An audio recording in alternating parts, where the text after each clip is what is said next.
উজনি অসমৰ বানপীড়িত লোকসকলৰ ওচৰলৈ সকলো আহিলে। আমাৰ অসমৰ বাহিৰৰ পৰা মানুহ আহি সেই বানপীড়িত লোকসকলক সহায় কৰিলে। গাঁৱৰ মানুহো গ'ল, শাক পাচলি বিক্ৰী কৰি হ'লেও যি পায় তাকে হাতত লৈ বানপীড়িত কাষলৈ গ'ল, যোনে যি পাৰে হেল্প কৰিলে। কিন্তু নাহিলে ভিক্টৰ দাস, যিয়ে নেকি অসমৰ প্ৰত্যেকটো সমস্যাতে আচলতে মাত মাতে। আৰু তেতিয়া অসমবাসীয়ে ভিক্টৰ দাসক এটা প্ৰশ্ন কৰিলে যে ভিক্টৰ দাসে কিয় বানপীড়িত লোকসকলৰ কাষলৈ নাহিল। তেতিয়া আচলতে ভিক্টৰ দাসে ফেচবুক লাইভ কৰি যিটো উত্তৰ দিলে নহয়, আপুনিও আচৰিত হৈ যাব। চাওক।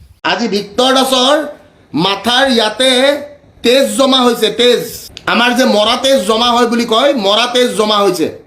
ভিক্টৰ দাসৰ যে লিংগটো আছে, লিংগ লিংগ লিংগ মানে বুজি পাই চাগে, গুটি দুটাটো বুজি পায়, বেলেগ বুজি নাপালেও ভিক্টৰ দাসৰ গুটি দুটাত পানী জমা হৈছে, হাইড্ৰচিলছ বুলি কয়।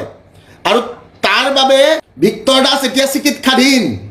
আজি অসমক মই কিমান ভাল পাওঁ বা জুবিন গাৰ্গক মই কিমান ভাল পাওঁ, মই কাৰো আগত তাৰ প্ৰমাণ দিবলগীয়া থকা বা প্ৰমাণ দিব লাগে বুলি মই নাভাবোঁ।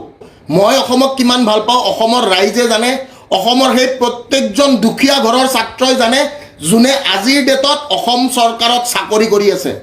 মই অসমক কিমান ভাল পাওঁ, মই জুবিন দাক কিমান ভাল পাওঁ, তাৰে প্ৰমাণ দিবলৈ মই কাৰো আগত দায়বদ্ধতা আছে বুলি মই নাভাবোঁ। মই ভাল পোৱাটো মোৰ ভাল পোৱা।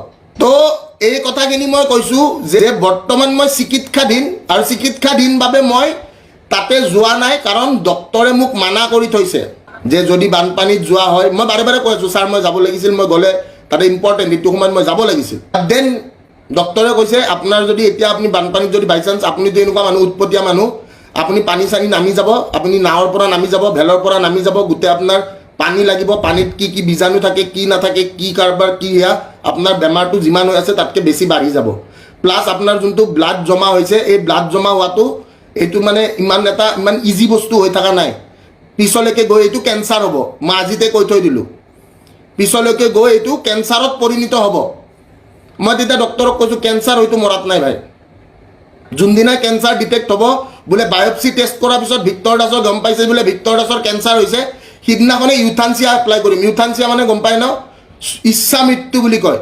সিদিনাখনে ইউথানচিয়া এপ্লাই কৰিম, বিন্দাছ শুই যাম মই, অসমবাসীক বাই বাই বুলি কৈ কিনে। ঠিক আছে, তো বৰ্তমান মই অসুস্থ। ঠিক আছে, তো এই কথাটোৱে মই কৈছোঁ। আৰু মোৰ ক্ৰেডিবিলিটিৰ ওপৰত প্ৰশ্ন নকৰিব। মই য'ত যি যেনেকৈ সাহায্য বা কাম কৰিব লাগে, যেনেকৈ হিমন্ত বিশ্ব শৰ্মাই নিজৰ মানুহ পঠাই দিছে, সেনেকৈ ময়ো মোৰ নিজৰ ভাল পোৱা মোক মানুহ যিখিনি আছে, সেইখিনি মানুহৰ হাতত মই পইচা পঠাই দিছোঁ। তেওঁলোকে নিজৰ সাহায্য তেওঁলোকে যাই দি আহিছে। ৰীল বনাবৰ কাৰণে মই তাতে প্ৰস্তুত নাই। মই য'ত আছোঁ, মই দূৰৰ পৰা থাকিলেও মই দেৱযানী দাসে কৈছে ছুইমিং পুলত যাব পাৰে। ছুইমিং পুলত দেৱযানী হেৰি নাথাকে নহয় মাইনা, বানপানীত নালাৰ পানী থাকে, বানপানীত লেতেৰা বীজাণু থাকে, বেক্টেৰিয়াছ থাকে। ছুইমিং পুলত বেক্টেৰিয়া নাথাকে নহয়। দেৱযানী দাস গগৈ, ছুইমিং পুলত বেক্টেৰিয়া থাকে নেকি দেৱযানী? একলেণ্ডৰ ছুইমিং পুল নহয় নহয় য'ত তুমি মুতি থৈ আহা, দেৱযানী দাস গগৈ। তুমি একলেণ্ডৰ ছুইমিং পুল বুলি ভাবিছা নেকি দেৱযানী, য'ত তুমি মুতি থৈ আহা আৰু বেলেগে যাই কিনে সেই মুঠ খায়? ভিক্টৰ দাস ডাঙৰীয়া, আপুনি এজন শিক্ষক হয়, শিক্ষক হৈ এনে আপোনাৰ অশ্লীল মন্তব্য আপোনাৰ মুখত কিন্তু শোভা নাপায়। আপোনাৰ গুটি বেয়া হৈছে, আপোনাৰ কিবা লিংগ বেয়া হৈছে, সেইটো আপুনি লগতে ৰাখক। সেইটো কথা আপুনি কেতিয়াও অসমবাসীক আচলতে লাইভ যোগে কোৱাৰ কোনো প্ৰয়োজন নাছিলে। আপুনি বানপানীলৈ আহিব পৰা নাই, আপুনি গা বেয়া বুলি কোৱা হ'লহেঁতেন। কিন্তু যি মুখত অশ্লীল মন্তব্য দি পেলাই আপুনি লাইভ যোগে আচলতে মানুহক ক'লে যে মোৰ আচলতে গুটিত তাত পানী জমা হৈছে, এইটো এজন শিক্ষকৰ মুখত কিন্তু কেতিয়াও শোভা নাপায়।